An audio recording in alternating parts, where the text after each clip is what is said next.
Hello, my name is Josh Atkinson, and you have once again stumbled upon my portrait painting YouTube channel. Today, as well, certainly the last 5 weeks, we're going to be looking further into my stylistic development, brushstrokes, textures, colors, and we'll be looking at how I made this painting.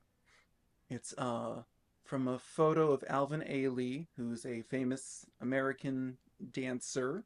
Um, and you can see I found a lot of opportunities for well, brushstrokes, texture, and color. That seems to be what I do. So, if you'd like to see how I made this, just keep watching. So here is the source image and the time lapse. Okay, so got a white canvas for once, and the Andrew Loomis circle, the character, the subject's eyes are sort of downcast, but the eyeballs are looking up, which is like a math equation. I had to sit and think about it for a little while. You can see I'm already going kind of crazy, throwing in some permanent rows as this kind of uh, like in between, like the what do you call it? Like the area between the shadow and the lit part, like that sort of in between color. Um, this source image, which is of young Alvin Ailey, the famous dancer. I don't know if I said that in the intro because I haven't recorded it yet. Um, he was very like it's just a very yellow light, and the background seems to be a dominant yellow shade as well. So he's just sort of I don't want to say washed out, but maybe a little bit. Um, there's just not as much opportunity. When there's such a warm light, it's hard to find cool tones. I will search them out, and the permanent rose was a good start. I find places for dioxazine purple and, you know, maybe some viridian green later. Um, but yeah, so I'm trying to make my videos more like lessons, not in the sense that I'm telling you this is the right way to paint a portrait, because as I point out, often I'm not formally trained, but just in the sense of having like an organizing principle behind them. And I just wanted to let you know that with this video, I have failed. I do not know what to make this video about. Um, the dangers of having overly warm light sources, maybe? I don't know. What to do when the subject's skin matches too closely to the background behind them? Sure, I don't know. I'm just gonna watch along and narrate. Um, doing the whites of the eyes, which I was taught was just sort of a lighter shade of the subject's skin tone, but I decided to make them a little cooler.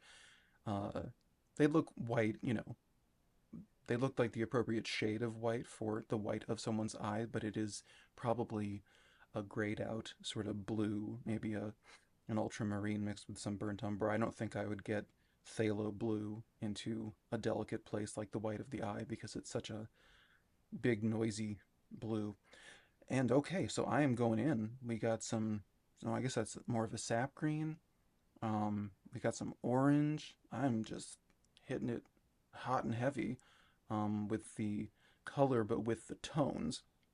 Now, if I left the tones of these new colors that I just introduced the way they are, it would compromise the likeness um, because they look like shadows or they look like facial hair down on the southern portion of his face, or maybe they look like I don't know, just pigment abnormalities in human skin.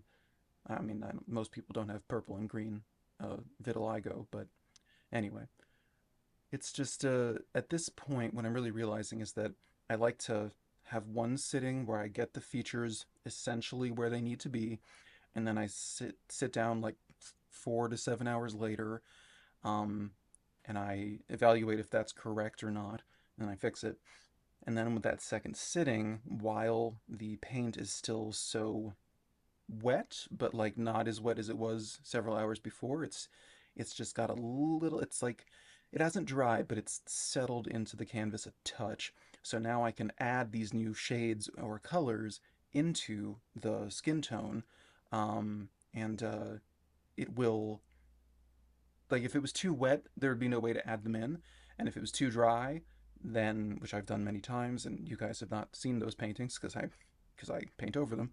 If it's too dry, the skin color won't accept the new shades being added to it. Speaking of new colors, the highlight on his skin, on his forehead, the highlights on his nose, the sort of Cupid's bow area, the cheeks, the lips, all that. Well, maybe not the lips, but it was such an interesting like test of color theory because basically, if we're saying the dominant tone of his skin is sort of a yellow orange because the light is so yellow, um, I was like, okay, well, the highlight needs to be made of white plus the complement. So this highlight on his face that I added in a few seconds ago, it looks just like, for lack of a better term, white. It just looks like the right shine that makes sense for his face that would be naturally occurring if you passed him on the street. Um, it's actually purple, and it wasn't just like white with a hint of purple, because maybe I'm talking about color theory in a way that is assuming you all know. Basically, if we're saying that yellow is the mass tone of his skin, then the highlight and the shadow need to both incorporate the complement of that color. So the complement of color would be purple, or violet if you're fancy.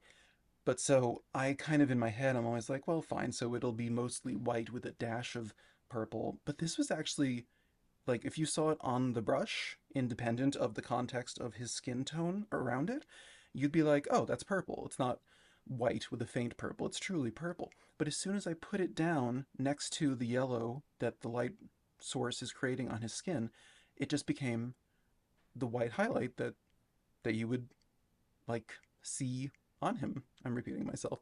Anyway, so this is the painting. I managed, despite the warm colors, I added in a lot of other colors, and I found a lot of opportunity for texture and movement. This is the finished painting. It is an oil painting on a 5x7 canvas panel. So then that is how I arrived at this portrait of young Alvin Ailey. Yeah, I couldn't, like I said in the time lapse, I couldn't really figure out like a lesson plan or something. But I know I talked about the highlights. So like these are highlights, highlights, highlight, highlight. So they're all, you can't tell from looking at it, but they really are just purple because the dominant tone across the entire image is so yellow. So that's an instance of color theory that I'm sure many of you already understand, but I think it's just so cool to like when it's put in the context of the rest of his skin tones, it doesn't read as purple, it just reads as the highlight that occurs on his face the way there's this highlight on my nose, you know? So anyway, art's fun. If you're having fun watching these videos, please do click like and subscribe. And and yeah, if you have any questions or comments, or if there's anything you'd like to see me paint in the future, um, I would love to hear about it. So, so yeah, I guess that's the video for this week. I will see you next Monday. I hope that you have a very creative 7 days until then. Okay, bye bye.